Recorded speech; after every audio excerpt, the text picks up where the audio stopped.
자, 우리 이제 사사기를 지나서 사사기의 독특한 특징 하나가 있다고 그랬죠. 사사기는 죄를 짓고 이방의 압제 속에 간구하면 사사를 보내 구원하시고, 그러나 다시 또 망각하고, 그래서 또 죄를 짓고, 이게 사사의 패턴이라고 했습니다. 바로 그리고 이제 룻기로 이어지는데요.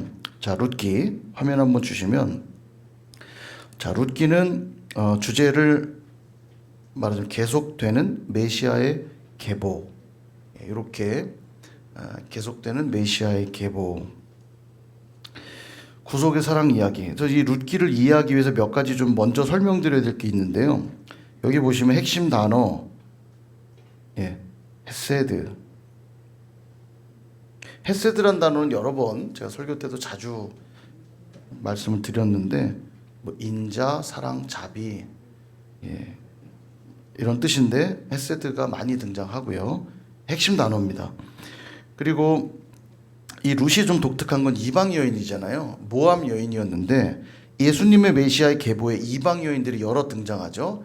먼저 보면 유다가 다말에게서, 가나안 여인이거든요. 다말에게서, 그 다음에 살몬이 라합에게서, 라합도 여리고의 기생이었죠. 그 다음에 룻이 또 이방 여인입니다. 룻. 그래서 메시아의 계보에 있는 이방 여인 중에 하나고요. 그 다음에 다윗도 역시 솔로몬을 낳을 때 바세바는 이제 이방 여인보다 누구죠? 우리아가 이방 사람이죠. 우리아의 아내였던 바세바에게서, 그런 이야기도 있고요. 자, 근데 이게 중요해요. 이 계대 결혼. 룻기에서는 이게 이제 굉장히 중요한데, 계대 결혼, 이걸 이제 고엘, 히브리어로 고엘이라고 하는데요. 고엘은 기업을 무르다라는 뜻이에요. 그래서 이 고엘 제도는 두 가지 중요한 특징이 있는데, 하나는 기업을 물러야 되는 게 두 가지인데, 하나는 땅이죠. 모든 지파에게 땅을 분배해 줬고, 또 모든 가문에게 각각 땅을 분배해 줬습니다. 그래서 하나님의 은혜를 입은 것이 땅으로 이렇게 확인이 되는데, 그래서 땅은 절대 팔 수 없고 땅은 빼앗을 수 없어요. 희년이 되면 설령 빚을 져서 땅을 빼앗기는 일이 있어도 희년이 되면 돌려주게 돼 있고, 희년이 되지 않아도 그 친족들이 땅을 대신 물러줄 수 있어요. 왜냐하면 그 땅을 잃으면 안 되니까. 그래서 땅을 빼앗기면 가까운 친족이 뭐 돈을 대신 물거나 해서 땅을 되찾아오도록 하는 제도가 고엘 제도고요. 또 하나 고엘의 특징은 자녀에 관한 문제입니다. 자식을 낳아야 계속 가문이 이어지잖아요. 그래야 땅도 그 자녀들에게 계속 물려주잖아요. 근데 자녀가 없이 특별히 이제 아들을 낳지 못하고 죽었다. 그러면 기업을 이을 수가 없잖아요. 그런 경우는 가까운 친족이, 가깝게는 형제, 좀 멀게는 가까운 친족이 대신 결혼을 통해 그 아이를 낳아주면 그 아이가 기업을 무르는 거죠. 그래서 고엘 제도의 특징은 땅에 대한 것, 자손에 대한 것. 이 두 가지는 중요해요. 왜냐하면 아브라함에게 처음에 하나님 만나주심에 약속하셨던 약속이 두 가지거든요. 땅에 대한 약속과 자손에 대한 약속. 내가 이 밟는 땅을 다 주겠다. 그리고 내 자손을 셀 수 없는 별과 같이 모래와 같이 주겠다. 땅과 자손에 대한 약속 주시는데, 그것이 고엘 제도를 통해 계속 이어져요. 영적으로 이건 뭘 설명하냐면, 예수님이 결국 우리의 고엘이 되어주세요. 우리의 기업을 물러주시는데, 하나님 나라를 우리에게, 하나님 나라 백성이 되도록 그 하나님 나라를 우리에게 물려주시는 고엘이 되어주시고요. 또 하나 우리가 하나님의 자녀가 되는 고엘이 되어주세요. 그 구속의 이야기가 룻기를 통해 이어지는 겁니다. 나중에 이제 보겠지만 룻기가 결국 누구를 만나냐면 보아스를 만나잖아요.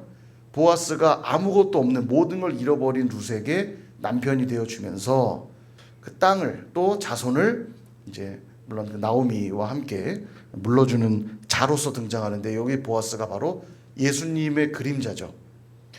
룻과 같은 우리의 존재를 모함 여인처럼 버려진 존재요, 이방 여인이요, 하나님의 계보에는 절대 들어올 수 없는 자들인데, 그런 룻과 같은 우리를 예수님이 우리의 신랑이 되어 주셔서 기업을 물러 주신 거예요. 하나님의 땅을 우리에게 주시고 하나님의 자녀가 되게 하신 거죠. 그래서 보아스가 바로 예수님의 예표인 거죠. 그래서 계대 결혼이 되게 중요한 개념이고요. 이 룻이 보아스와 결혼을 해서 오벳을 낳고요. 오벳은 이새를 낳고 이새는 다윗을 낳아요. 그러니까 룻은 다윗의 증조모가 되죠. 예, 증조모. 특별한 은혜죠.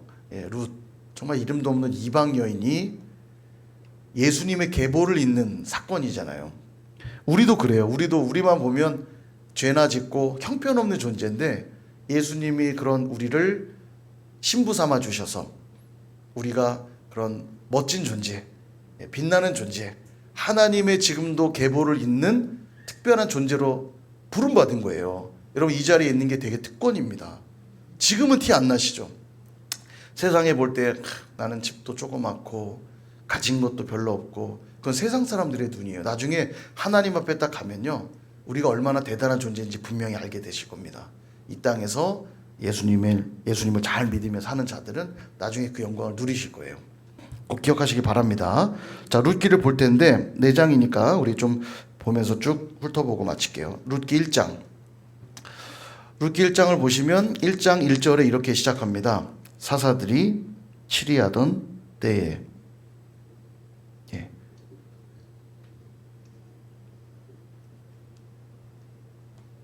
사사들이 치리하던 때에 시작하니까 지금 룻기는 시대 배경이 언제입니까? 사사시대라는 거 알 수 있죠? 사사시대 특징이 뭐였죠? 이스라엘의 왕이 없으므로 자기 소견에 옳은 대로 행하였더라. 이게 사사시대 특징이에요. 정말 보니까 그래요. 보세요. 1절에 보니까 그 땅에 흉년이 들었어요. 구약에서의 흉년은 항상 하나님의 어떤 심판적인 요소가 있습니다. 흉년이 들었어도 절대 포기하면 안 되는 게 뭐냐면 하나님이 내게 주신 하나님의 복, 하나님이 내게 주신 땅, 기업 이것만큼은 놓치면 안 되죠. 자, 그런데 주인공처럼 등장하는 엘리멜렉과 나오미. 엘리멜렉은 나오미의 남편이고 나오미가 주인공 같죠. 주인공 같은 분이죠.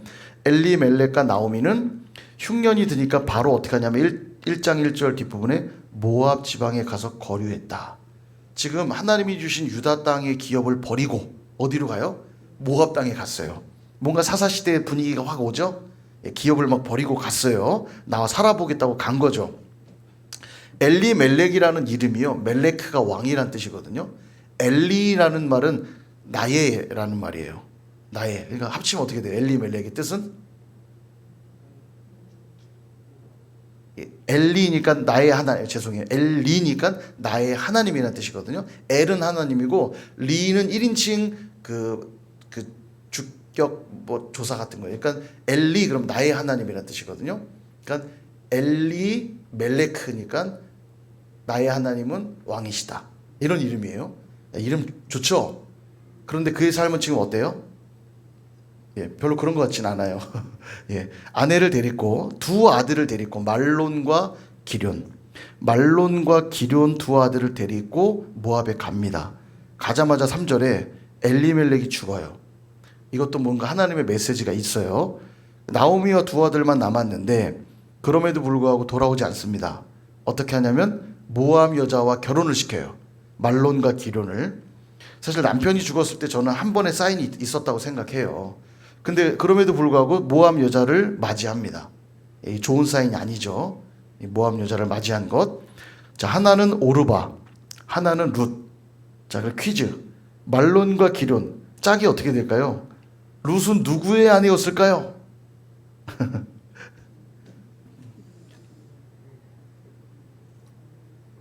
답이 있을까요?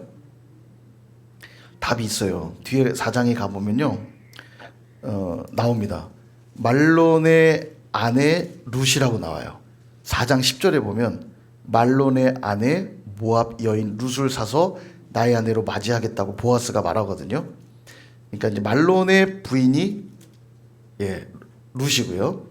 그 다음에 기럨의 부인이 오르바입니다. 10년 정도 거주했대요. 4절에 보니까 그들이 거기에 거주한 지 10년쯤에 10년이 지났는데 어떤 일이 벌어지냐. 5절 말론과 기럨이 다 죽습니다. 예, 이거 되게 충격적인 사건인 게 남편이 죽고 아들들이 죽었잖아요. 예, 고대에는 여성들이 경제력이 없다고 그랬죠. 그러니까 이제 과부들만 남은 거예요. 어머니도 며느리도 다 이제 여성들만 집에 남았죠. 그러니까 경제적으로 이제 어려워질 수밖에 없고요. 더 충격적인 건 뭐냐면 이 가문은 망한 거예요. 그렇잖아요. 지금 아들도 없이 남자들이 다 죽은 거예요. 대를 이을 수 있는 사람이 없는 거죠. 그제서야 나오미가 돌아가기를 결정합니다. 그리고 어떤 얘기는 8절에 보시면 두 며느리에게 말하기를 너희는 각기 너희 어머니의 집으로 돌아가라. 너희가 죽은 자들과 나를 선대한 것 같이 여호와께서 너희를 선대하시기를 원하며. 집으로 돌아가라는 얘기는 이게 이제 은혜를 베풀어 주는 거예요. 왜냐하면 이제 이 집안에 시집을 왔기 때문에 이 집안 뭐 소위 세상 말로 이 집안 귀신이 죽어도 이 집안 귀신이 돼야 되는데 놔주겠다는 거예요. 너희들 삶을 살아라. 이 말 안에는 너희들의 고향으로 돌아가고 너희들에게 신에게로 돌아가라는 의미거든요. 모압 여인들이니까. 자, 근데 이때 16절 룻이 귀한 고백을 하죠. 이 주제 말씀이기도 한데요. 룻이 이르되, 한번 읽어볼까요? 시작. 룻이 이르되 내게 어머니를 떠나며 어머니를 따르지 말고 돌아가라. 강권하지 마옵소서. 어머니께서 가시는 곳에 나도 가고 어머니께서 머무시는 곳에서 나도 머물겠나이다. 어머니의 백성이 나의 백성이 되고 어머니의 하나님이 나의 하나님이 되시리니. 아멘. 오르바는 결국 이제 울기는 우는데요. 돌아가요. 그리고 룻은 남는데 이런 고백을 합니다.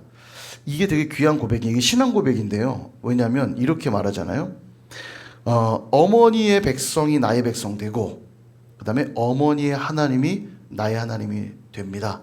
왜냐하면 이 여인은 모압 여인으로 하나님을 믿는 여자가 아니었죠. 근데 이 집에 시집 오면서 나오미가 믿었던 하나님을 그도 믿은 것으로 보여져요. 그러니까 어머니가 믿는 그 하나님이 이제는 나의 하나님이기 때문에 어머니의 백성들이 곧 나의 백성 되고 어머니 하나님 나의 하나님 되니 나는 돌아가지 않겠습니다. 그래서 이건 신앙 고백이에요. 내가 하나님을 섬기겠다는 고백이라고 말할 수 있죠. 그리고 결국 나오미와 룻만 고향으로 돌아오죠. 22절 나오미와 모압 지방에서 그의 며느리 모압 여인 룻과 함께 돌아왔는데 그들이 보리 추수 시작할 때 베들레헴에 이르렀더라. 여기에 이제 하나님의 룻기가 재밌는 게요. 하나님의 은혜를 이렇게 숨겨놔요. 여기 지금 보리 추수 시작할 때 분명 1장 1절 어떻게 시작했죠? 그 땅에 흉년이 들었다. 이렇게 시작했는데 여기는 지금 보리 추수 시작할 때 베들레헴에 도착했단 말은 뭔가 이제 수확을 하고 풍성한 삶으로 갈 것들을 예견하고 있죠. 보리 추수 시작할 때니까 이제 뭐 6월절 지킬 즈음 어느 때인 것 같아요. 봄쯤으로 보여지는데 돌아오게 되죠. 자, 2장으로 넘어가서 이삭 줍기. 왜냐하면 이제 먹고는 살아야 되니까 2장 1절도 은혜를 하나 숨겨놓습니다. 나오미의 남편 엘리멜렉의 친족으로. 아까 엘리멜렉은 나오미 남편 죽은 남편이죠. 그 친족으로 유력한 자. 이 유력하다는 뜻은 거기 나나주가 있는 분들은 보시면 알겠지만 부호라고 돼 있죠. 부호. 3 이렇게 해서 부자란 얘기예요. 부자이고 유력한 자. 그러니까 지역 어떤 요즘 말로 그 지방 뭐라 그러죠? 약간 뭐라 그래야 돼? 이 유력한 자, 부호, 지방 용어가 생각이 안 나네. 유지. 예, 지역 유지 같은 거죠. 유다 지방의 유지 같은 굉장히 신망이 두텁고 돈이 많은 유력한 자예요. 이런 분들 만나야죠. 이런 분을 만나야 됩니다. 자, 그의 이름이 보아스더라 라고 하면서 하나님의 은혜가 보리 추수 시작하며 보아스가 등장하는 것으로 하나님의 반전의 역사를 써내려가고 있어요. 자, 그래서 룻이 뭘 하냐면 나가서 이삭을 줍습니다. 근데 이제 우리가 알다시피 율법에 보면 수확할 때 이삭을 다 줍지 말라고 율법에 기록되어 있거든요. 왜냐하면 나그네와 과부들, 고아들이 죽을 수 있도록 다 죽지 말라고 기록되어 있어요. 그러니까 가난한 자들이 먹고 살 어떤 유일한 방편 중에 하나가 추수 때에 이삭을 줍는 거예요. 그러니까 룻이 지금 열심히 이삭을 주었습니다. 얼마나 열심히 주었냐면 10절, 11절을 보시면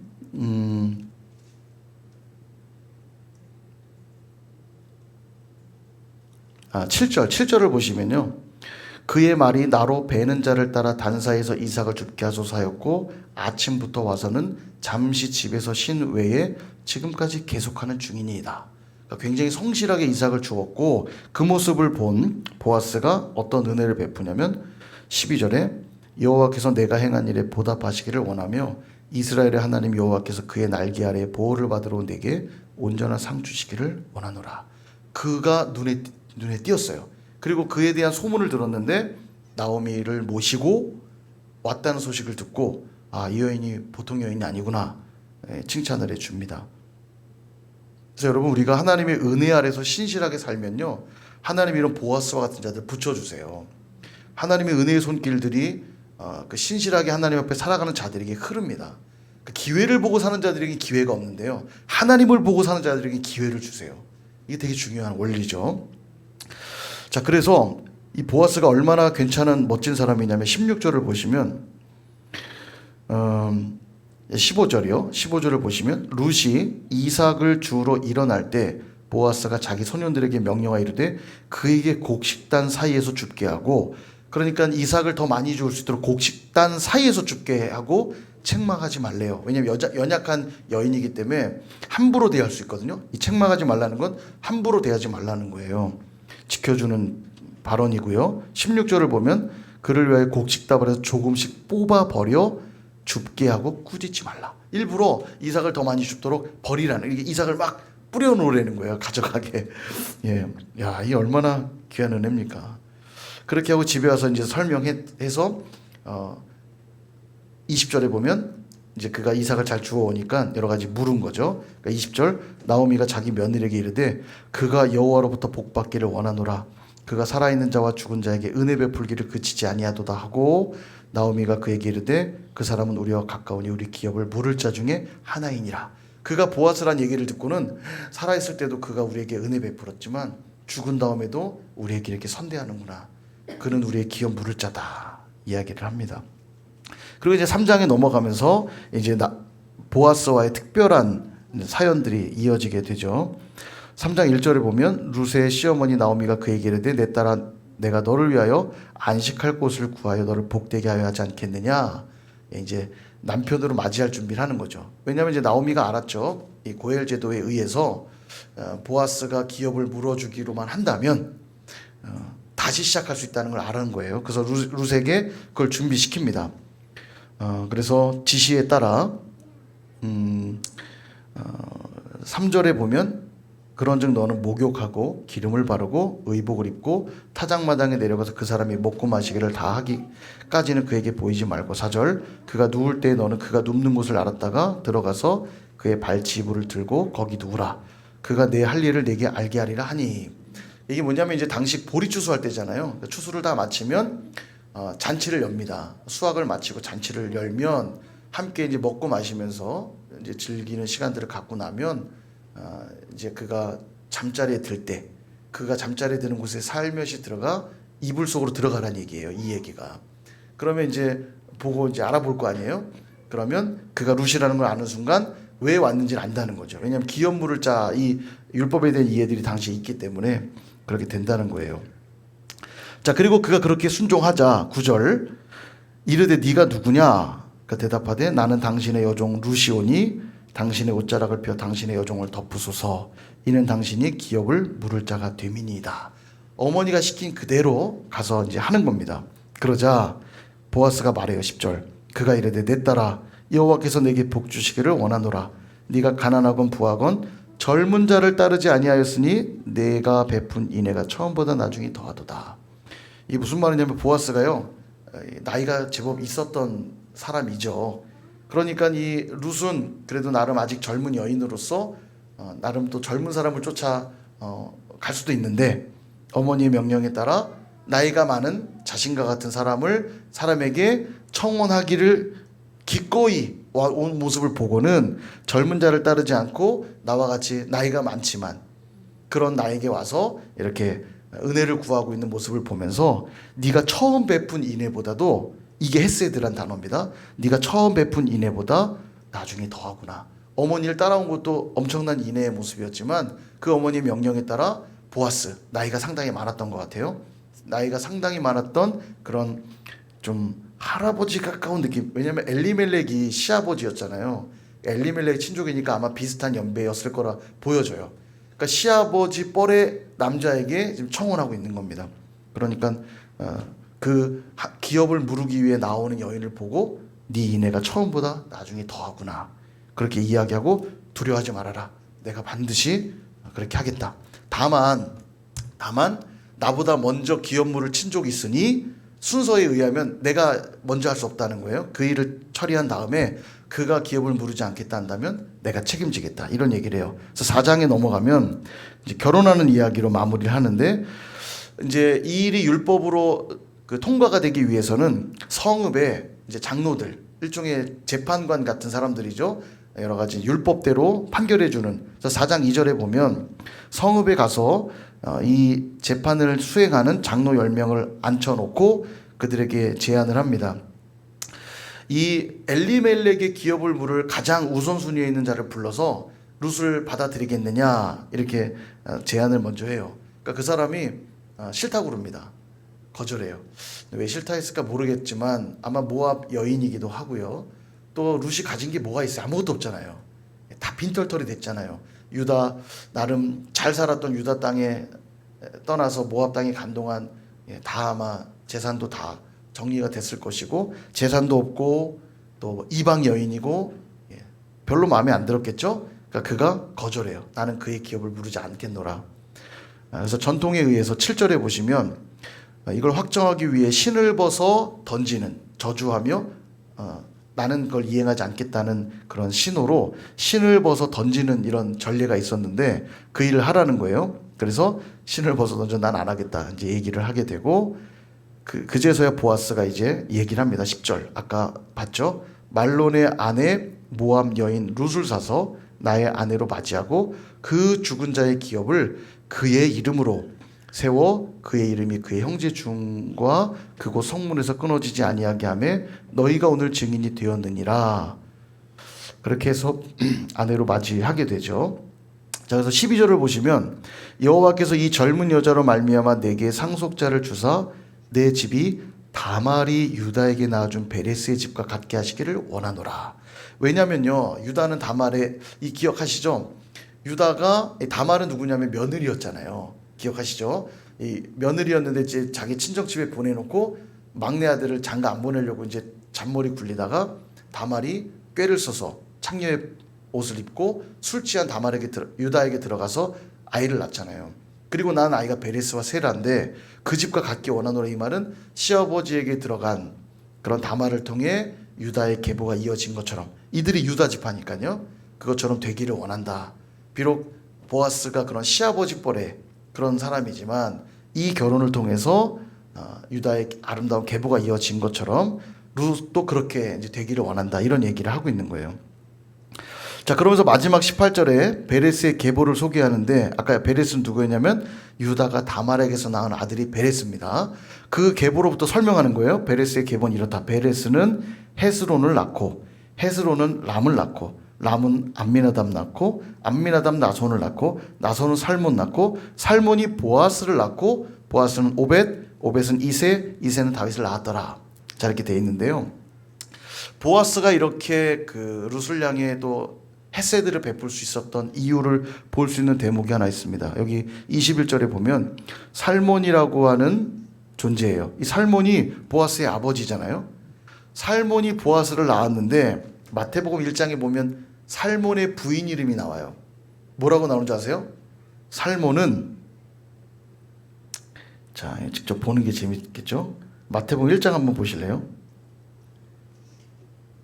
마태복음 1장 5절. 자, 화면 보실 수 있는 화면 보셔도 되고요.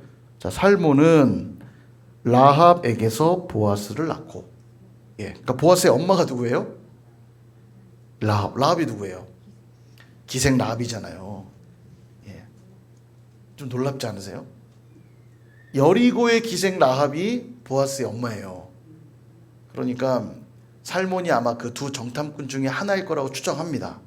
왜냐하면 뭐 라합이 뭐 생판 아무도 모르는 사람에게 결혼했을 리는 없고 뭔가 연관 있는 사람이랑 결혼했을 텐데 아마 자신의 생명을 살려주기도 했잖아요. 정탐꾼의 생명을 라합이.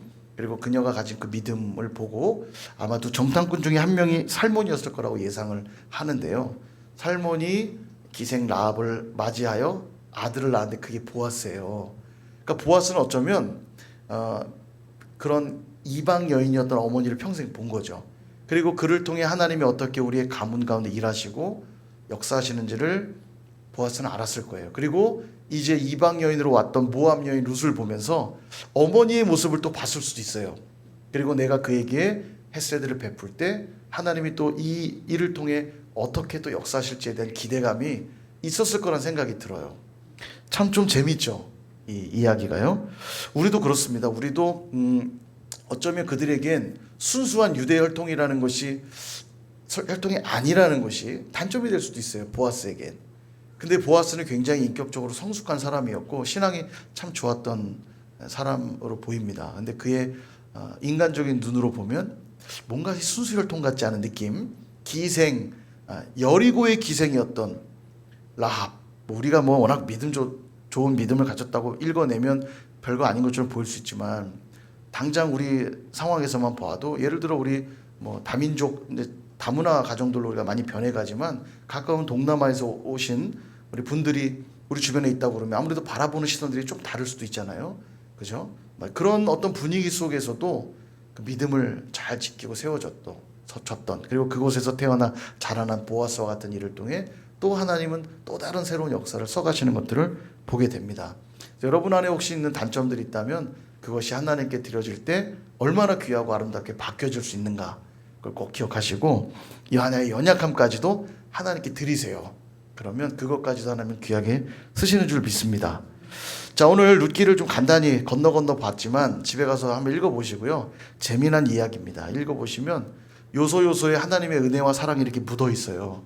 그걸 느끼면서 읽으면 아주 재미난 이야기고 제가 조만간 룻기로 한번 설교를 할 계획이에요. 강해 설교를 한번 하려고 하는데 제가 올해 다시 복음화 부르잖아요.